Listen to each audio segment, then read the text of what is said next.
إن الحمد لله نحمده ونستعينه ونستغفره ونعوذ بالله من شرور أنفسنا وسيئات أعمالنا من يهده الله فلا مضل له ومن يضلل فلا هادي له وأشهد أن لا إله إلا الله وحده لا شريك له وأشهد أن محمدا عبده ورسوله أما بعد فإن أصدق الحديث كتاب الله تعالى وخير الهدي هدي محمد صلى الله عليه وسلم وشر الأمور محدثاتها وكل محدثة بدعة وكل بدعة ضلالة وكل ضلالة في النار أما بعد.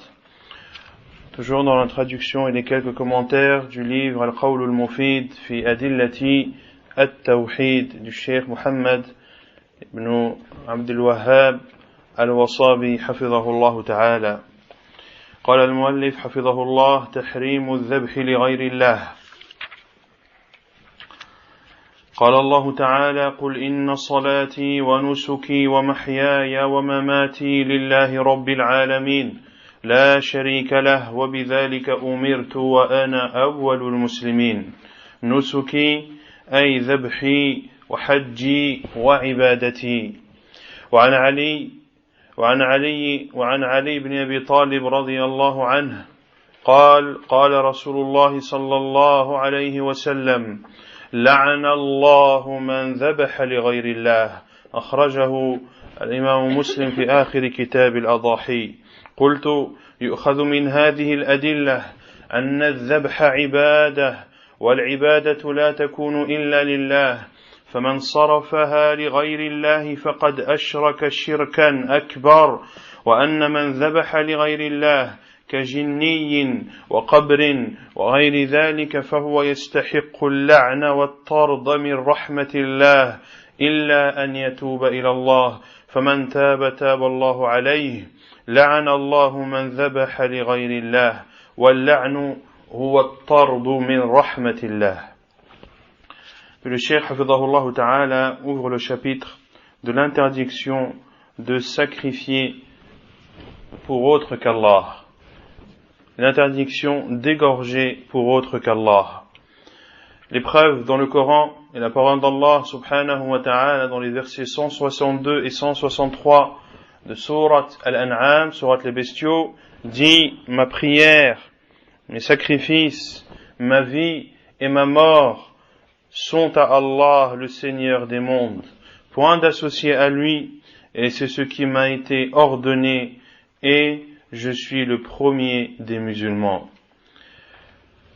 Nusuki, dans ce verset, le cheikh dit, c'est-à-dire mon égorgement, mon pèlerinage et mon adoration.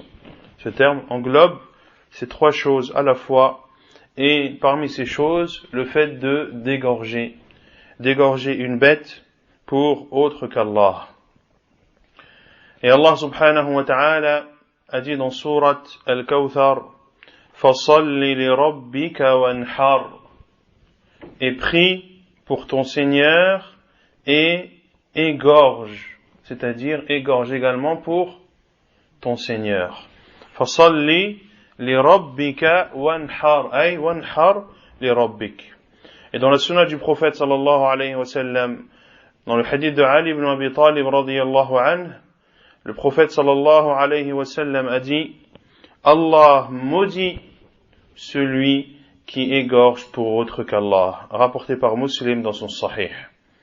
Je dis, c'est-à-dire l'auteur, nous prenons de ces preuves que de sacrifier une bête est une adoration. Et l'adoration ne doit être vouée qu'à Allah subhanahu wa ta'ala. Celui qui la voue à autre qu'Allah a alors commis un grand polythéisme.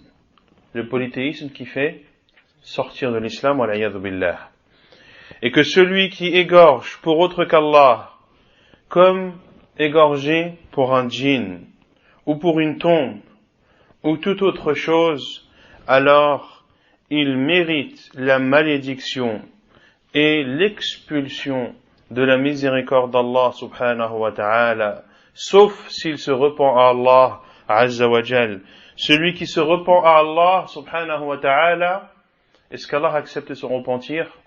Oui. وَمَنْ تَابَ تَابَ اللَّهُ عَلَيْهِ. Et celui qui se repent, Allah subhanahu wa ta'ala accepte son repentir.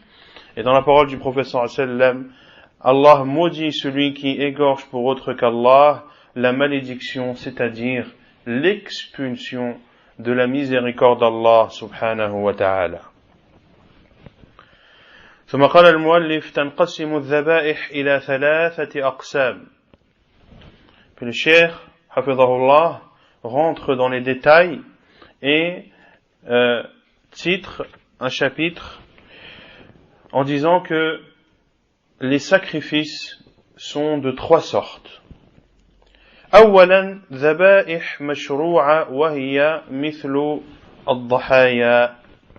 أولا الضحايا، ثانيا الهدايا، ثالثا ذبح النذور لله، رابعا العقيقة على المولود في يوم سابعه أو بعده، خامسا الذبح في الولائم، سادسا الذبح لإكرام الضيوف، سابعا ذبح صدقة يتقرب بها إلى الله، ثامنا ذبح الفدية في الحج والعمرة.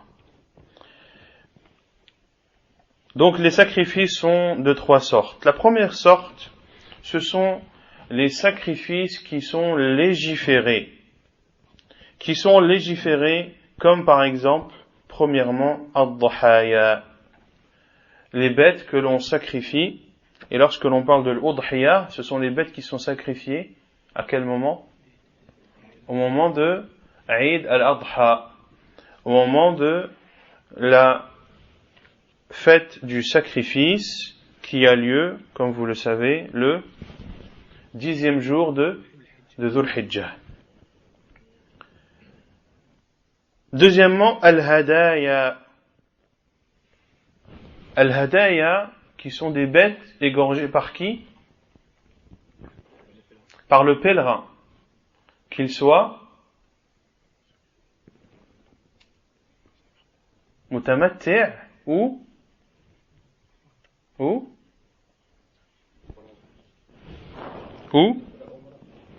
non? Dans quel cas, ce sont quoi déjà les 3 rites du pèlerinage? Al-tamattu' wal-ifrad wal-qiran. Et dans quel cas est-ce qu'il y a une bête à sacrifier? Dans al-ifrad et dans al-tamattu'. Concernant al-qiran, il n'y a pas de bête à sacrifier. ذبح النذور لله سبحانه وتعالى, de sacrifier des bêtes qui rentrent dans un vœu que l'on a fait. Et on a parlé la semaine dernière des vœux. Celui qui fait le vœu de sacrifier une bête à Allah Azza wa Jal, est-ce qu'il doit mettre en pratique et en application ce vœu? Oui, car il ne comporte pas de désobéissance, car il a fait le vœu de sacrifier pour Allah subhanahu wa ta'ala.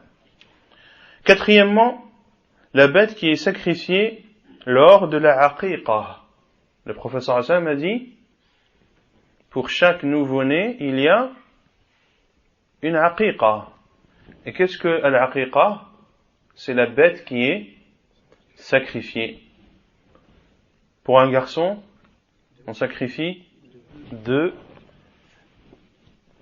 brebis ou 2 moutons, et pour la fille, un seul ou une seule. Et ceci le 7e jour ou après, le 7e jour de la naissance. Comment est-ce qu'on calcule le 7e jour de la naissance? Si l'enfant est né le mardi, quand est-ce que l'on sacrifie? Mercredi. Non? On sacrifie le lundi. Et on avait dit à plusieurs reprises, le moyen de s'en rappeler, c'est le jour d'avant de la semaine d'après. S'il est né le mercredi, le jour d'avant de la semaine d'après, c'est mardi. Taïb. 5e, de sacrifier pour un mariage. Le prophète sallallahu alayhi wa sallam a dit Aoulim walaw bishat. Fais ta walima ne serait-ce qu'avec une brebis. Donc de sacrifier une bête pour un mariage, pour une fête de noces, cela est légiféré. Sixièmement, de sacrifier une bête en guise de générosité envers l'invité. Qui l'a fait parmi les prophètes? Ibrahim alayhi salam. Il a sacrifié un veau pour ces deux invités qui sont venus à lui, qui étaient en réalité deux anges qui sont venus à lui sous forme humaine. Septièmement, de sacrifier une bête en guise d'aumône par laquelle la personne se rapproche d'Allah subhanahu wa ta'ala. Tu as le droit de sacrifier une bête pour Allah subhanahu wa ta'ala, sans que cela n'entre dans les cas précédemment cités. Et ceci, bien sûr, avec l'intention de se rapprocher d'Allah subhanahu wa ta'ala et de donner en aumône la viande de cette bête égorgée. Thaminan, et huitièmement, de sacrifier une bête en guise de fidya. Qu'est-ce qu'une fidya? Une compensation dans le Hajj et dans la Umrah pour ceux, entre autres, qui ont commis une interdiction parmi les interdictions de l'ihram, sous condition ou sans condition? Non? Sous condition qu'il ait commis une interdiction parmi les interdictions de l'ihram de façon volontaire, sans qu'il ne soit ignorant ou soit qu'il n'ait oublié. Ainsi, les savants disent que celui qui a commis une interdiction parmi les interdictions de l'ihram, pour l'homme par exemple, de se couvrir la tête. Celui qui s'est couvert la tête en état d'ihram, parce qu'il a oublié qu'il était en état d'ihram, ou parce qu'il ne savait pas que cela était interdit. Est-ce qu'il a une compensation? Est-ce qu'il a une brebis ou un mouton à sacrifier en guise de compensation? La réponse est non. Mais s'il l'a fait de façon volontaire, tout en connaissant l'interdiction de son acte, alors il devra sacrifier un mouton à la Mecque et il devra distribuer la viande aux pauvres de la Mecque. Ceci est la première catégorie des sacrifices qui, comme vous l'avez vu, sont tous des sacrifices légiférés dans notre religion. ثانيا ذبائح مباحة وهي مثل أولا ذبح الجزار للبيع ثانيا الذبح للأكل.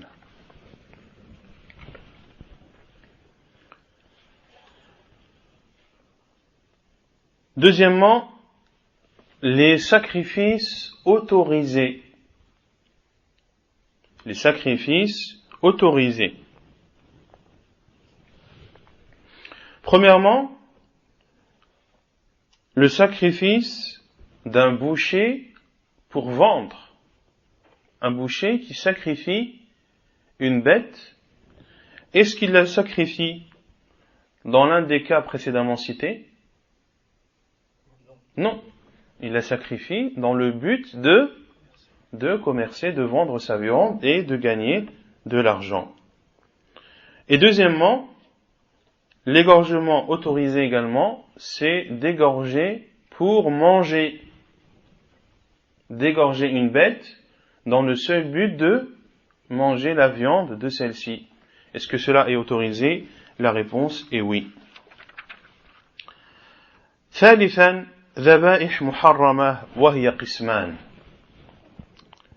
القسم الأول شرك أكبر مثل الذبح للأصنام، الذبح للجن، الذبح للقباب والمشاهد والقبور، الذبح لمرض الزار وهو من أنواع الذبح للجن، الذبح للبئر الجديدة قبل الشرب من مائها وهو من أنواع الذبح للجن، وكذا إذا غار ماؤها فيذبحون للجن حتى يعود ماؤها حسب زعمهم.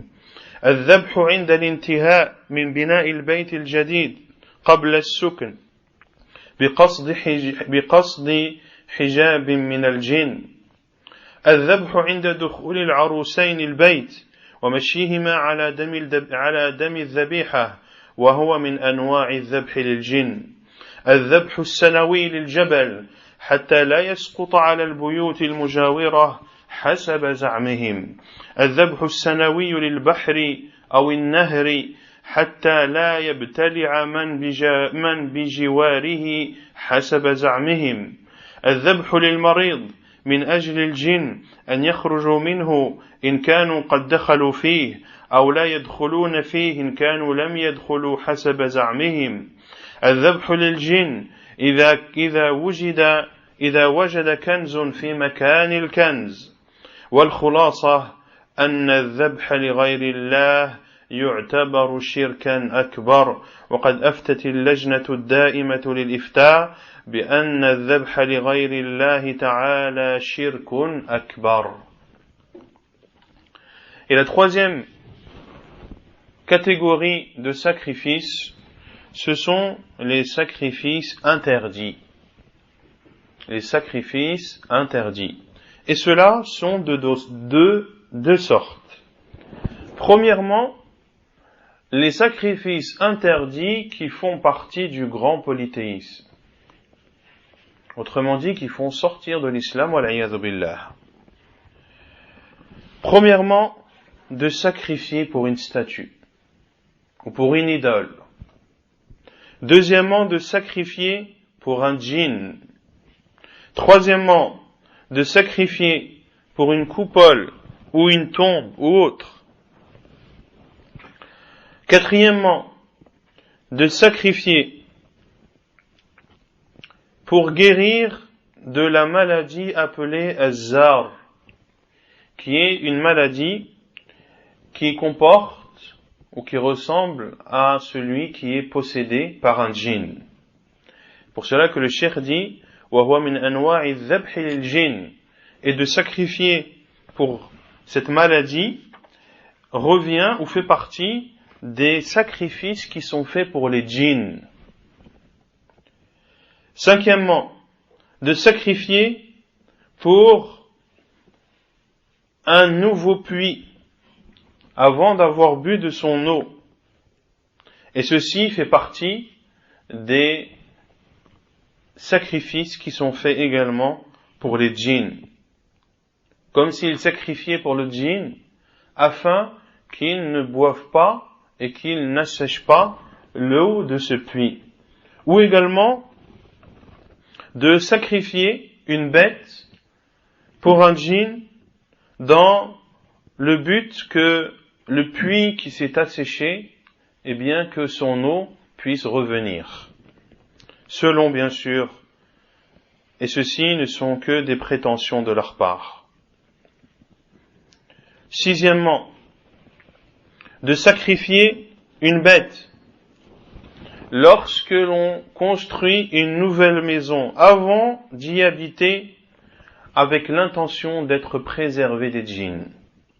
Cela fait partie du shirk akbar, wal-iyadhu billah. Septièmement, de sacrifier une bête lorsque les deux mariés entrent dans leur maison et ils marchent sur le sang de cette bête sacrifiée.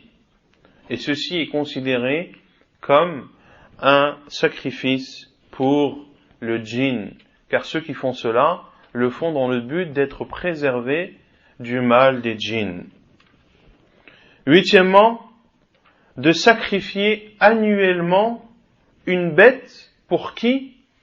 Pour une montagne, afin qu'elle ne tombe pas sur les maisons avoisinantes, selon bien sûr ce qu'ils prétendent.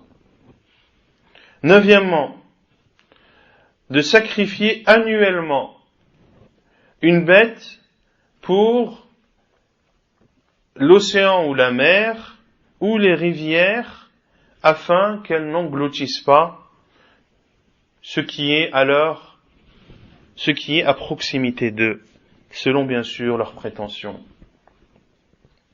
Dixièmement, de sacrifier pour un malade, afin que le djinn qui est en lui sorte, s'il est entré en lui, ou alors qu'il n'entre pas s'il n'est pas encore entré en lui.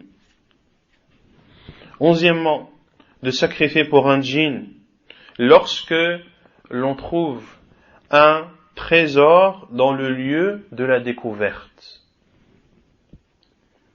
Et, pour résumer, le sacrifice pour autre qu'Allah est considéré comme un grand polythéisme. Et le comité permanent des savants de l'Arabie Saoudite ont prononcé cette fatwa qui est que celui que d'égorger pour autre qu'Allah est considéré comme du grand polythéisme. Donc on a dit que les sacrifices interdits sont de deux sortes. La première, ceux qui font partie, les sacrifices qui font partie du grand polythéisme. Et la deuxième, comme le dit Cheikh Hafidahullah, al-qismu al-thani min al-dhaba'ih al-muharramah. مثل الذبح لله في تفضيل مكان زعموا فضل الذبح لله فيه ولم يأتي الشرع بذلك. ثانيا الذبح عند الخصومة لإرضاء الخصم ولا يرضى عنه خصمه إلا بذلك وله أسمى متعددة عندهم ومن أهل العلم من عده من الشرك كالشيخ ابن باز رحمه الله تعالى كما في مجموع الفتاوى. ثالثا الذبح عند القمار يذبحه المغلوب للفائزين. رابعا ومن الذبائح المبتدعة تخصيص ذبيحة ليلة النصف من شعبان أو اليوم 27 من رجب أو ليلة 12 من ربيع الأول أو أول سنة أو آخر السنة إلى غير ذلك من الذبائح المبتدعة. خامسا الذبح لله عند القبر. عن ثابت بن الضحاك رضي الله تعالى عنه قال: نذر رجل على عهد النبي صلى الله عليه وسلم أن ينحر إبلا ببوانه، فأتى النبي صلى الله عليه وسلم فقال: إني نذرت أن أنحر إبلا ببوانه. فقال النبي صلى الله عليه وسلم: هل كان فيها وثن من أوثان الجاهلية يعبد؟ قالوا لا. قال: هل كان فيها عيد من أعيادهم؟ قالوا لا. قال النبي صلى الله عليه وسلم: أوف بنذرك، فإنه لا وفاء بنذر في معصية الله ولا فيما لا يملك ابن آدم. La deuxième sorte des sacrifices interdits sont les sacrifices qui ne font pas partie du grand polythéisme, mais qui sont tout de même interdits. Premièrement, de sacrifier une bête pour Allah dans un lieu qui, soi-disant, lorsqu'une bête y est égorgée, eh bien, il y a plus de mérite, alors que rien dans notre religion ne vienne attester que ce lieu a une particularité vis-à-vis des autres.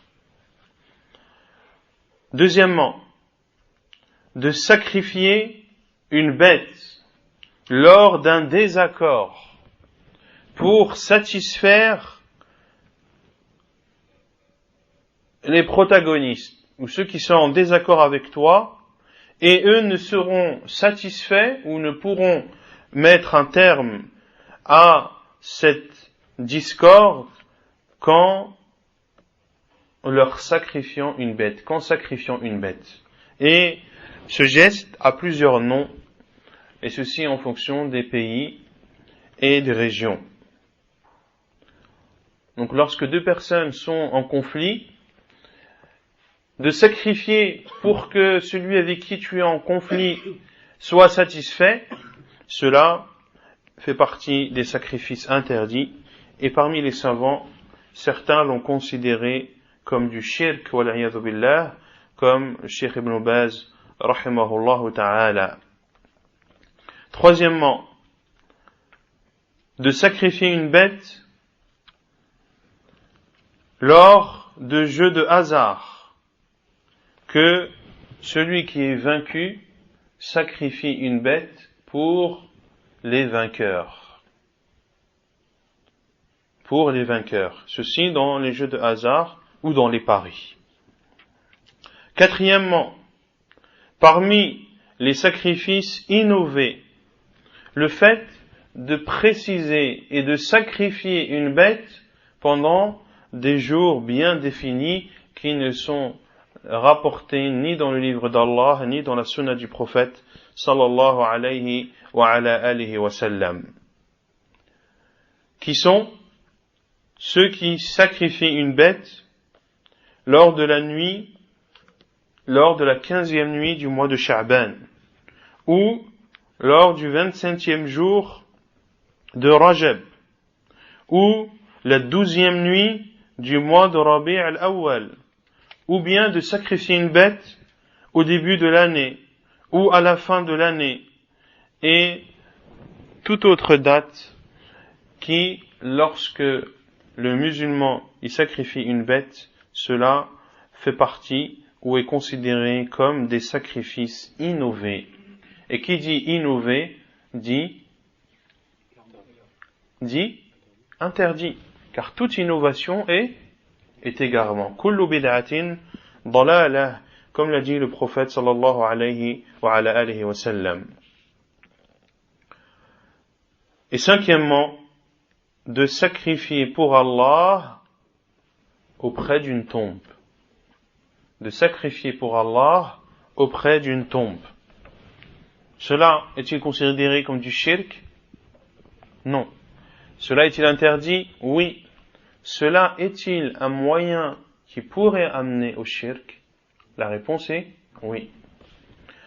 Et ensuite, le cheikh a cité le hadith de Thabit ibn Dahhak, radiyallahu anhu, que l'on a cité et expliqué la semaine dernière, notamment, on a lu l'explication de Cheikh Al-Fawzan, hafidhahullah ta'ala, et on le répète une nouvelle fois, selon Thabit ibn Dahhak, radiyallahu anhu, qui dit qu'un homme a fait le vœu, au temps du prophète sallallahu alayhi wa sallam, de sacrifier un chameau à l'endroit appelé Bouana. Il est parti voir le prophète sallallahu alayhi wa sallam et a dit: j'ai fait le vœu de sacrifier un chameau à Bouana. Le prophète sallallahu alayhi wa sallam lui a dit: est-ce qu'il y a là-bas une statue ou une idole qui fait partie des idoles de la période anté-islamique qui est adorée? Il a dit non. Est-ce qu'il y a là-bas une fête parmi leurs fêtes, c'est-à-dire des polythéistes? Il a dit non. Alors le prophète sallallahu alayhi wa sallam a dit: mets en application ton vœu, car point d'application du vœu lors d'une désobéissance à Allah ou lorsque le vœu est fait sur une chose que le fils d'Adam ne possède pas. طيب يقول المؤلف حفظه الله تعالى: الحجر الأسود لا يضر ولا ينفع. Puis le cheikh ouvre le chapitre: la pierre noire n'apporte ni mal ni bien. عن عمر بن الخطاب رضي الله عنه أنه جاء إلى الحجر الأسود فقبله وقال: أما والله إني لأعلم أنك حجر لا تضر ولا تنفع ولولا أني رأيت رسول الله صلى الله عليه وسلم يقبلك ما قبلتك. رواه البخاري ومسلم. Selon Omar ibn Khattab radiyallahu anhu, qu'il est venu devant la pierre noire et l'a embrassée, puis a dit: je sais par Allah que tu es une pierre qui ne fait ni mal et ni bien. Et si je n'avais vu le prophète sallallahu alayhi wa sallam t'embrasser, je ne t'aurais pas embrassé. Hadith rapporté par Al-Bukhari et Muslim. قلت وهذا إذا كان في الحجر الأسود الذي في الكعبة المشرفة لا يضر ولا ينفع فغيره من حجار القبور والتوابيت والقباب من باب أولى لا تضر ولا تنفع ولو أن رجلا غير عمر قال هذا القول لقال عنه المبتدع بأنه وهابي فما هو قولهم في أمير المؤمنين الفاروق عمر بن الخطاب رضي الله عنه الذي تعلم في المدرسة النبوية مدرسة التوحيد والسنة. Et je dis, c'est-à-dire Cheikh Mohammed ibn Abdul Wahhab al-Wasabi, et ceci sur la pierre noire. Ceci concernant la pierre noire qui est ancrée dans la Kaaba.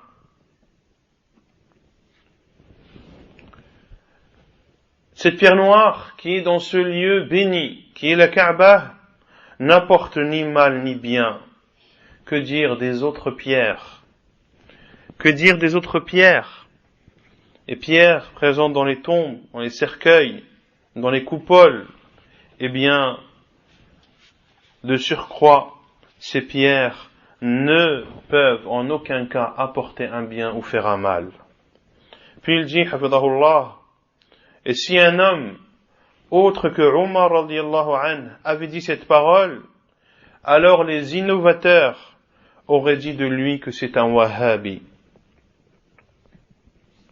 Et on entend beaucoup à notre époque les wahhabites. Attention, c'est un wahhabi. En faisant croire aux gens que les wahhabis sont des gens, premièrement, qui rendent mécréants les musulmans. Que ce sont des personnes qui ne prient pas sur le prophète sallallahu alayhi wa sallam. Que ce sont des personnes qui passent leur temps à critiquer les musulmans en taxant certains de mécréants, d'autres d'innovateurs, etc., etc. Tout ceci n'est que mensonge, après mensonge. Et nous défions quiconque qui vient nous dire que les wahhabis sont ainsi, tout d'abord de nous donner la définition de l'wahhabi. Qu'est-ce que le wahhabi? C'est quoi être wahhabite? C'est suivre Mohammed ibn Abdul Wahhab? Si c'est ça, alors oui, je suis wahhabi. Et l'imam Mohammed ibn Abdul Wahhab, rahimahullah, qu'est-ce qu'Allah subhanahu wa ta'ala a fait par son intermédiaire? Il a fait revivre le tawhid, il a purifié la péninsule arabique du polythéisme. Les gens y adoraient des statues, les gens y adoraient les tombes, les gens invoquaient pour autre qu'Allah, les gens sacrifiaient pour autre qu'Allah. Et lorsque vous lisez le livre du Tawhid de Cheikh l'Islam Mohammed ibn Abdul Wahhab, qu'est-ce que vous y trouvez? Qu'est-ce que vous y trouvez? Des versets et des hadiths. Rien d'autre. قال Allah, قال Rasulullah sallallahu alayhi wa sallam. Du début à la fin, ce ne sont que des versets et que des hadiths du prophète sallallahu alayhi wa sallam. Et beaucoup sont revenus, walhamdulillah, à la vérité. Et ont témoigné de ce qui se disait sur les wahhabis. Ceux qu'ils taxent de wahhabis. Et certains même disent, si tu as la possibilité de tuer un wahhabi, fais-le. Wal'iyadhu billah. Et quant à ce qui se dit dans les médias, hadith wa la haraj. Il ne faut même pas prêter attention à ce que les ennemis de l'islam disent concernant le wahhabisme, car il n'y a dans cela aucune vérité.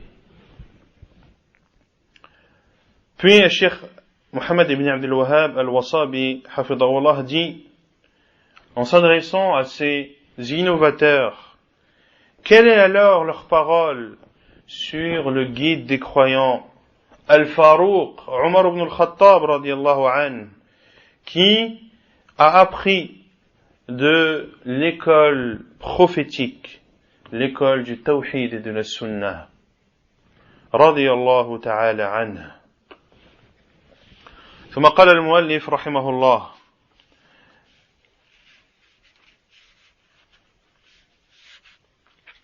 تحريم الحلف بغير الله. Et concernant le wahhabisme, entre guillemets, il y a un livre qui est en anglais, je crois, mais je ne sais pas s'il a été traduit en français, le mythe du wahhabisme, de Wahhabi mythe.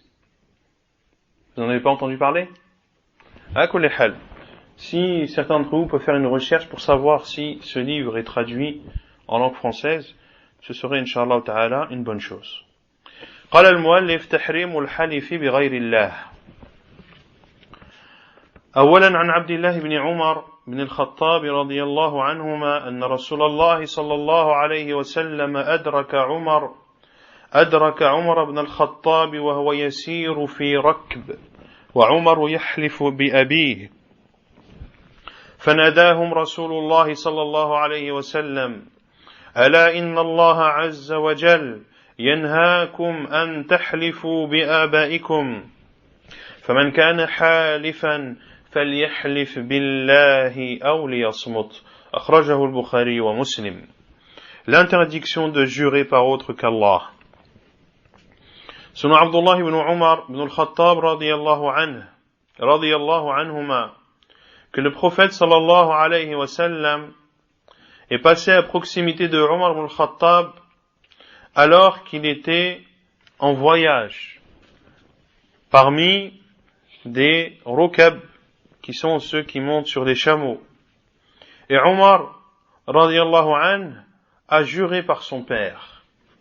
Et le prophète sallallahu alayhi wa sallam s'est adressé à eux et a dit: Allah subhanahu wa ta'ala vous interdit de jurer par vos pères. Celui qui jure, qu'il jure par Allah ou bien qu'il se taise.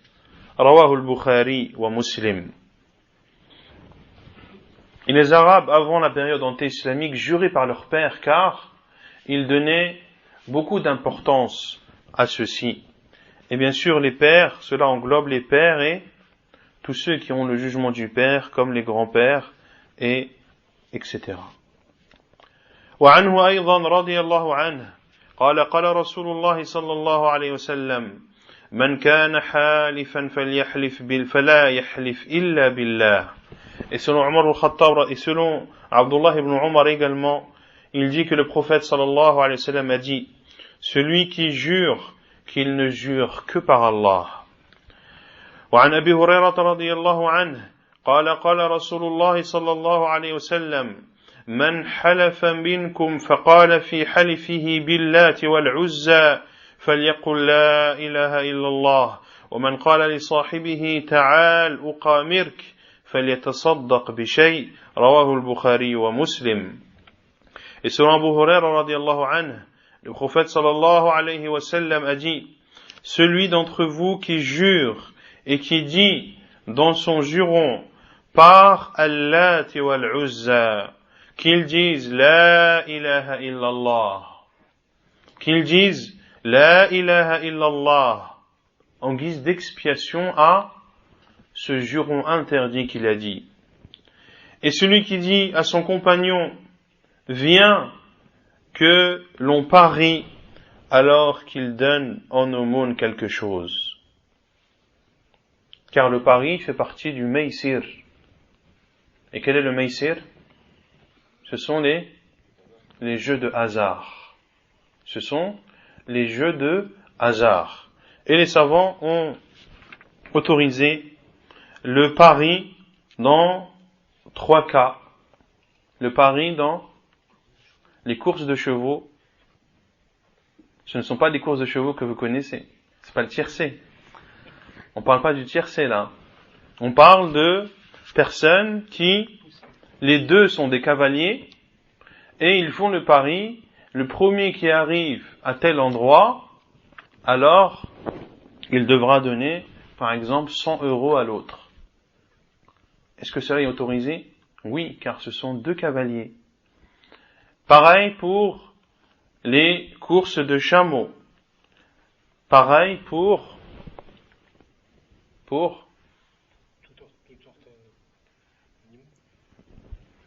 le tir à l'arc. Pour le tir à l'arc. Et les savants ont dit pourquoi? Car ce sont des moyens qui permettent de combattre dans le sentier d'Allah subhanahu wa ta'ala. Ainsi, les moyens qui, les moyens qui permettent de encourager cela, eh bien, sont autorisés. Et les savants ont également autorisé les paris dans la science et dans l'apprentissage du Coran. Ainsi, Al-Lajna Da'ima a été questionné, est-ce qu'il est autorisé de donner une récompense lors d'un concours d'apprentissage du Coran? Il y a un concours, celui qui lit le mieux le Coran, eh bien, il gagnera une umrah pendant le mois du Ramadan. Est-ce que cela est autorisé? Oui, car cela encourage les enfants et les gens à apprendre le livre d'Allah, à le parkeuriser, à l'apprendre par cœur, et également pour la science. Celui qui apprend Sahih al-Bukhari et qui y connaît le mieux, eh bien, il aura telle et telle récompense. Est-ce que cela est autorisé? Oui, car cela encourage à apprendre la science du Coran et de la sunna du prophète sallallahu alayhi wa sallam. Quant à tout autre pari, cela est autorisé, cela est interdit, car il entre dans le cadre des jeux de hasard. Et les jeux de hasard sont des jeux destructeurs. Et cela détruit la vie de la personne. Cela détruit son argent. Cela détruit sa vie. Cela détruit sa famille. Cela détruit son temps. Cela détruit sa foi. Et tout autre effet néfaste qui sont connus des jeux de hasard. Et ceux qui en sont victimes vous le diront clairement que c'est une drogue. C'est une drogue. Pourquoi? Car il est toujours poussé par l'espérance de pouvoir gagner plus. Et il espère à chaque fois, et il se dit non, j'ai raté cette fois-ci, mais il viendra un jour où j'aurai le pactole. Et les années passent, et voire les décennies passent, et lorsqu'il fait le compte sur tout ce qu'il a dépensé et tout ce qu'il a gagné, il voit qu'il est perdant dans tout. Et combien ont divorcé à cause de cela? Car le mari était trop préoccupé par cela, il en a délaissé le travail, il en a délaissé sa femme et ses enfants. Wal'iyadhu billah. Ainsi, soyez persuadés que lorsqu'Allah Azza wa Jalla nous interdit une chose, cela n'est que pour notre bien. وعن بريدة رضي الله عنه قال قال رسول الله صلى الله عليه وسلم من حلف بالأمانة فليس منا أخرجه أبو داود بإسناد صحيح وصححه الشيخ الألباني وكذا صححه الشيخ مقبل رحم الله الجميع. Selon Burayda radiyallahu anhu, il dit, le prophète sallallahu alayhi wa sallam a dit, celui qui jure par le dépôt ne fait pas partie de nous. Celui qui jure par le dépôt ne fait pas partie de nous. Hadith rapporté par Abu Daoud et authentifié par Cheikh Al-Albani et par Cheikh Muqbil ibn Hadi al-Wadi'i rahimahumullah. رابعا عن قتيل امرأة من جهينة رضي الله عنها أن يهوديا أتى النبي صلى الله عليه وسلم فقال إنكم تنددون وإنكم تشركون تقولون ما شاء الله وشئت وتقولون والكعبة فأمرهم النبي صلى الله عليه وسلم إذا أرادوا أن يحلفوا أن يقولوا ورب الكعبة ويقولون ما شاء الله ثم شئت رواه النسائي وصححه الشيخ الألباني وكذا الشيخ مقبل رحمهم الله. Quatrièmement, selon Qutaylah, une femme de Juhayna radiyallahu anha qui dit qu'une personne du peuple juif, qu'un juif est venu au prophète sallallahu alayhi wa sallam et a dit au prophète sallallahu alayhi wa sallam: vous prenez des divinités en dehors d'Allah et vous associez autre qu'Allah et vous faites du polythéisme en disant ce qu'Allah veut est toi. Et vous dites par la Kaaba. Et le prophète sallallahu alayhi wa sallam a alors ordonné à ses compagnons, lorsqu'ils veulent jurer, de dire par le Seigneur de la Kaaba et de dire ma sha'Allah thumma shi't. Il y a ce qu'Allah veut, puis ce que tu veux. Et lorsqu'un homme est venu voir le prophète sallallahu alayhi wa sallam, il lui a dit ma sha'Allah wa shi't. Il y a ce qu'Allah veut et toi. Il y a ce qu'Allah veut et également ce que toi tu veux. Et le prophète sallallahu alayhi wa sallam s'est énervé, son visage a rougi, et il lui a dit alayhi salatu wa salam, aja'altani lillahi nidda? As-tu fait de moi une divinité en dehors d'Allah? Qul ma sha'Allah wahdah. Dis, il n'y a que ce qu'Allah veut seul. Mais il est autorisé de dire ma sha'Allahu thumma shi't. Il y a ce qu'Allah veut, puis ce que toi tu veux. Car tu ne peux faire une chose que si Allah Azza wa Jalla l'a voulu. Wa ma tasha'una illa an yasha Allahu rabbul alamin. Et vous ne pouvez vouloir que ce qu'Allah veut, sauf si Allah le veut, le Seigneur des mondes. Et le hadith est rapporté par An-Nasa'i et authentifié par Sheikh Al-Albani et Sheikh Muqbil رحمهم الله. خامسا عن عمر بن الخطاب رضي الله عنه قال لي رسول الله صلى الله عليه وسلم إن الله عز وجل ينهاكم أن تحلفوا بآبائكم أخرجه البخاري ومسلم. Et selon Omar ibn al-Khattab radiyallahu anhu, il dit, le prophète sallallahu alayhi wa sallam m'a dit, Allah, exalté soit-il, vous interdit de jurer par vos pères, rapporté par Al-Bukhari et Muslim. وعن ثابت بن الضحاك رضي الله عنه قال رسول الله صلى الله عليه وسلم من حلف على يمين بملة غير الإسلام فهو كما قال أخرجه البخاري ومسلم. Selon Thabit ibn Dhahhak radiyallahu anhu, il dit, le prophète sallallahu alayhi wa sallam a dit, celui qui jure par une religion autre que l'islam, alors il est comme il a dit. Rapporté par Al-Bukhari et Muslim. Qu'est-ce que jurer par une religion autre que l'islam?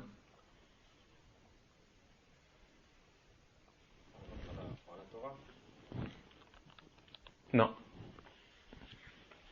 Par la Torah, c'est tu as juré par un livre. Non, c'est comme de dire, par exemple, Naam, Akhi? Ceux qui jurent, par exemple, qui disent par Zeus ou Jupiter, c'est pas pareil. Non. Là, on parle le professeur Sam a dit celui qui jure par une religion autre que l'islam. On ne parle pas celui qui jure par autre qu'Allah. Naam, Akhi? Si je fais telle chose, je deviens juif, par exemple. Ahsant. Celui qui dit, par exemple, je jure que c'est vrai. Et si c'est pas vrai, je suis un juif. Ou je suis un chrétien si c'est faux. Le professeur Hassan m'a dit, فَهُوَ كَمَا قَالَ. Il est alors comme il a dit, وَلَيَذُ بِاللَّهِ.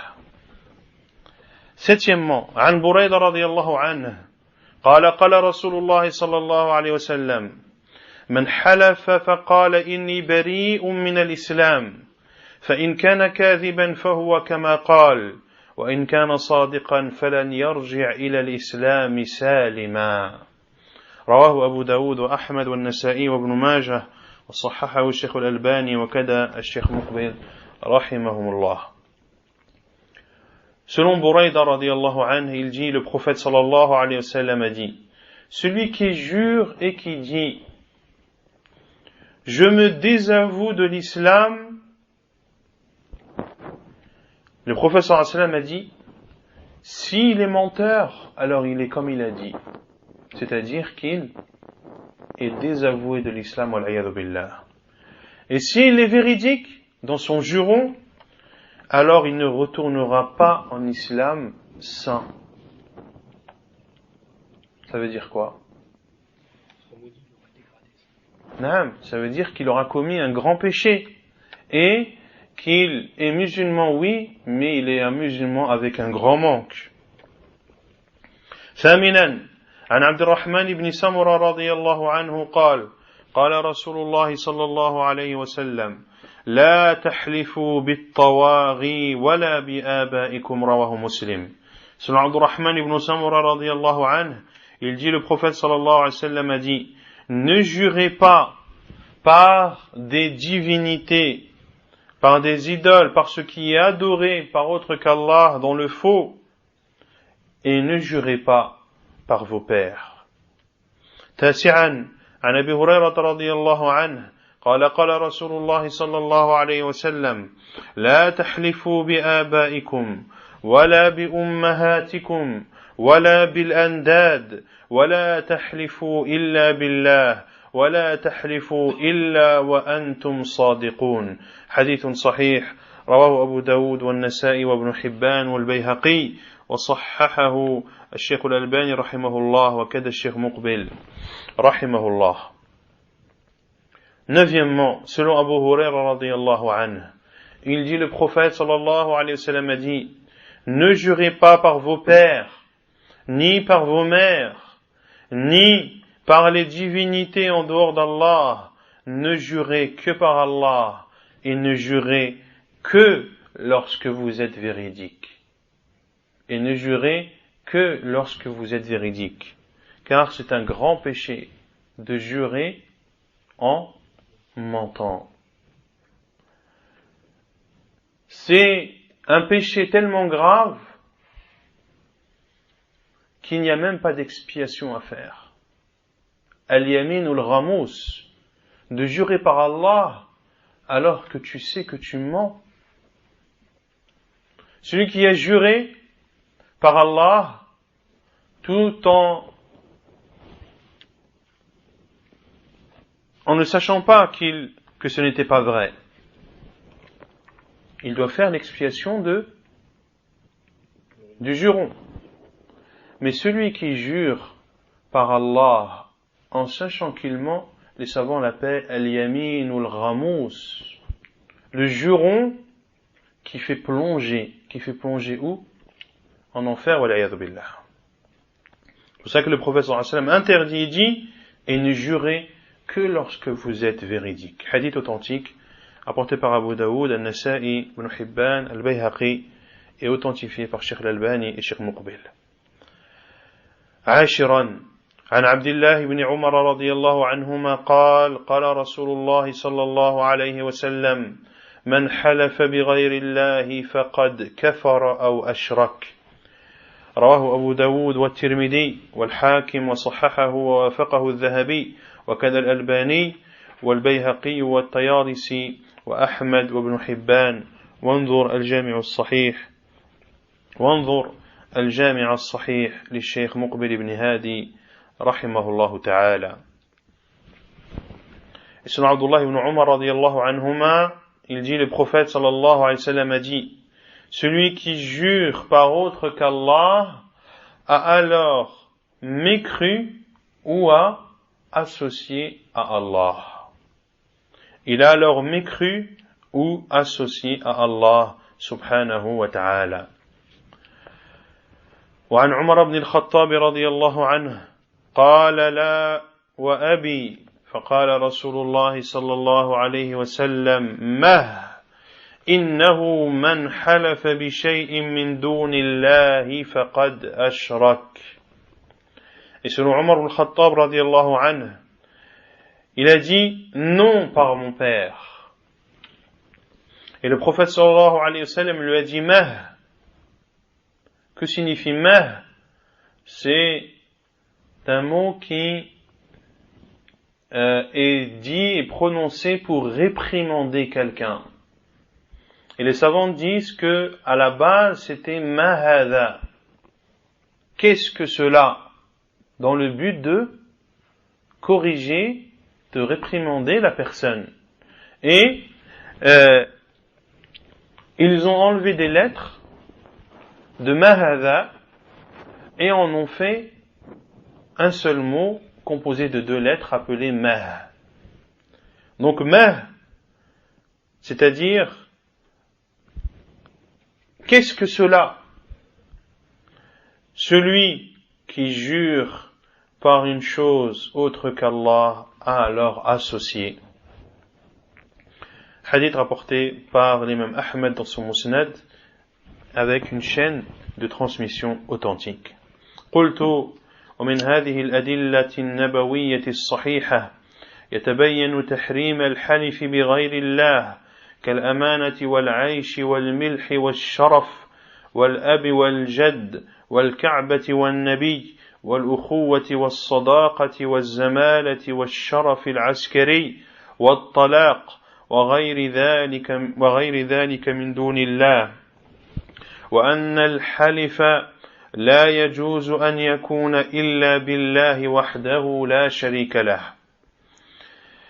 Je dis, c'est-à-dire Cheikh Mohammed ibn Abdel Wahhab, hafidhahullah, et de ces preuves prophétiques, authentiques, de ces hadiths du prophète sallallahu alayhi wa sallam authentiques, il apparaît l'interdiction de jurer par autre qu'Allah, comme de jurer par le dépôt, de jurer par la vie, par le sel, par l'honneur, par le père, par le grand-père, par la Kaaba, par le prophète, par la fraternité, par le fait d'être ami,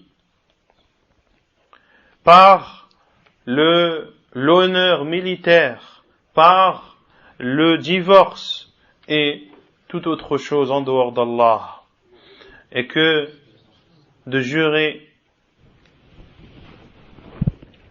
وأن الحلف لا يجوز أن يكون إلا لله, et que de jurer n'est autorisé que lorsque tu jures par Allah seul, sans ne rien lui associer subhanahu. تنبيه فإن قال قائل فالله سبحانه وتعالى قد أقسم في كتابه العزيز بكثير من مخلوقاته كالشمس والقمر والليل والنهار والسماء والأرض إلى غير ذلك فيرد عليه بأن الله لا يسأل عما يفعل وهم يسألون وقد نهانا الرسول صلى الله عليه وسلم عن الحلف بغير الله كما في هذه الأحاديث السابقة. وتنبيه آخر الحلف بغير الله يعتبر شركا أصغر فإن قام بقلبه تعظيم لمن حلف به من المخلوقات مثل تعظيم الله فهو شرك أكبر. انظر فتاوى اللجنة دائمة.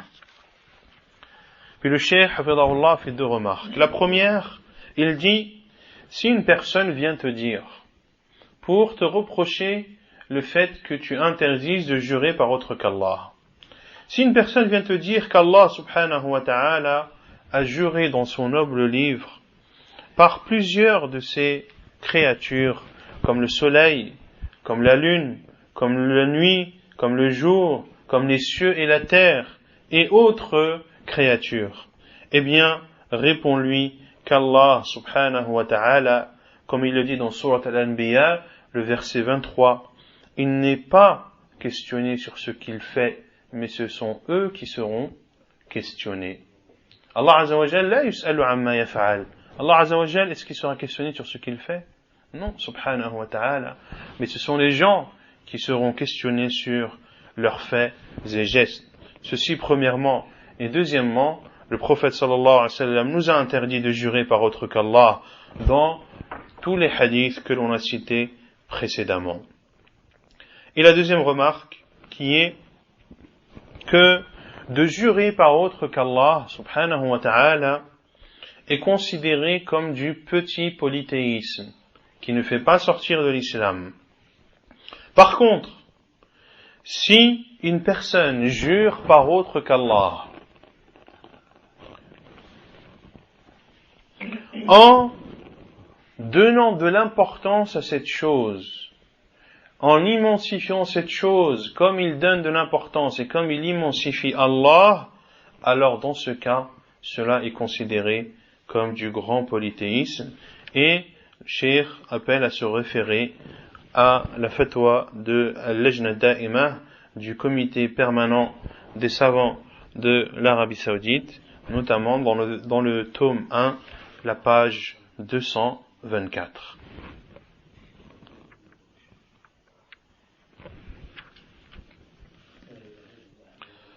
طيب ثم قال المؤلف حفظه الله هل المنجم ساحر. Après avoir parlé de l'interdiction de jurer par autre qu'Allah, le cheikh ouvre le chapitre Est-ce que l'astrologue est un sorcier?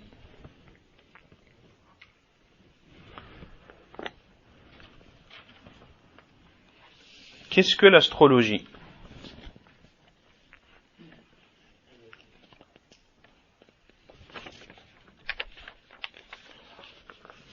On va citer la parole de Cheikh Al-Uthaymin, hafidahullah, dans son explication de Kitab al-Tawhid. Il dit, rahimahullah, وعلم النجوم ينقسم إلى قسمين علم التأثير وعلم التيسير. La science des étoiles se divise en deux. Il y a la science ceux qui étudient les étoiles en pensant qu'elles ont un effet. Et ceux qui apprennent les étoiles pour pouvoir se guider. فالأول علم التأثير وهذا ينقسم إلى ثلاثة أقسام. Concernant la première partie qui est علم التأثير, la science des étoiles qui est appris dans le but ou en pensant que les étoiles ont un effet sur les cieux et la terre, ont un effet sur les gens, ont un effet sur leur bonheur, leur malheur, etc., etc. وهذا ينقسم إلى ثلاثة أقسام. أولا أن يعتقد أن هذه النجوم مؤثرة فاعلة بمعنى أنها هي التي تخلق الحوادث والشرور، فهذا شرك أكبر، لأن من ادعى أن مع الله خالقا فهو مشرك شركا أكبر، فهذا جعل المخلوق المسخر خالقا مسخرا. Et cette science interdite d'apprendre la science des étoiles, autrement dit l'astrologie, en pensant que ces étoiles ont un effet, eh bien il y a trois sortes. Premièrement, de croire que ces étoiles ont une influence réelle, c'est-à-dire que ces étoiles créent des situations et des malheurs. Ceci est considéré comme du grand polythéisme, car celui qui prétend qu'il y a avec Allah un créateur, c'est un polythéiste qui sort de l'islam, qui a commis un grand polythéisme, car il a fait d'une créature un créateur. ثانيا أن يجعلها سببا يدعي به علم الغيب فيستدل بحركاتها وتنقلاتها وتغيراتها على أنه سيكون كذا وكذا، لأن النجم الفلاني صار كذا وكذا، مثل أن يقول هذا الإنسان ستكون حياته شقاء لأنه ولد في النجم الفلاني، وهذا حياته ستكون سعيدة لأنه ولد في النجم الفلاني، فهذا اتخذ تعلم النجوم وسيلة لادعاء علم الغيب، ودعوى علم الغيب كفر مخرج عن الملة لأن الله تعالى يقول قل لا يعلم من في السماوات والأرض الغيب إلا الله وهذا من أقوى أنواع الحصر لأنه بالنفي والإثبات فإذا ادعى أحد علم الغيب فقد كذب القرآن. Deuxièmement, celui qui considère que les étoiles font des étoiles des causes par laquelle il prétend la science de l'invisible. Et il prend comme preuve les déplacements et les déviations de ces étoiles pour dire qu'il va se passer telle et telle chose. Comme de dire par exemple que cette personne aura une vie heureuse car il est né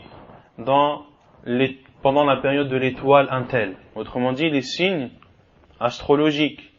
Celui qui est né ou qui a comme signe, comme ils disent, wal'iyadhu billah, le poisson, le capricorne, je ne sais quoi d'autre, en prétendant que celui qui est né pendant que telle étoile était à tel endroit, eh bien, il aura une vie heureuse, l'autre aura une vie malheureuse.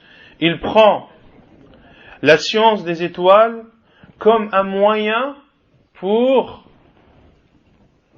prétendre la science de l'invisible.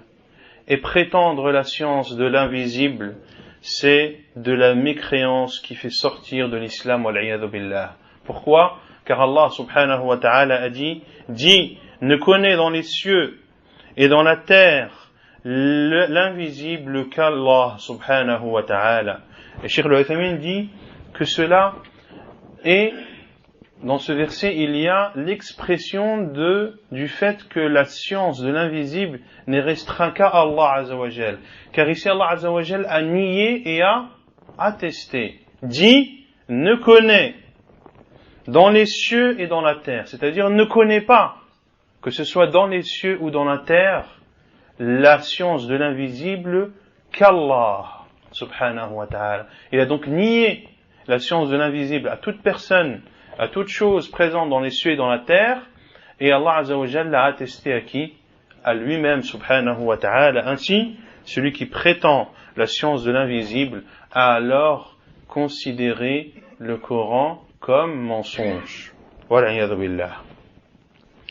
Et troisièmement, de croire que أن يعتقدها سببا لحدوث الخير والشر أي أنه إذا وقع شيء نسبه إلى النجوم ولا ينسب إلى النجوم شيئا إلا بعد وقوعه فهذا شرك أصغر.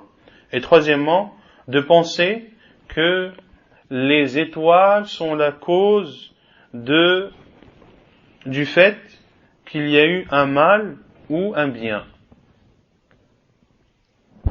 La première partie, on avait dit que, en pensant que ce sont les étoiles qui ont créé, qui font le mal et le bien. Là, la troisième partie, ils ne considèrent pas que ce sont les étoiles qui font le bien ou le mal, mais ils considèrent qu'elles en sont une cause. Qu'elles en sont une cause.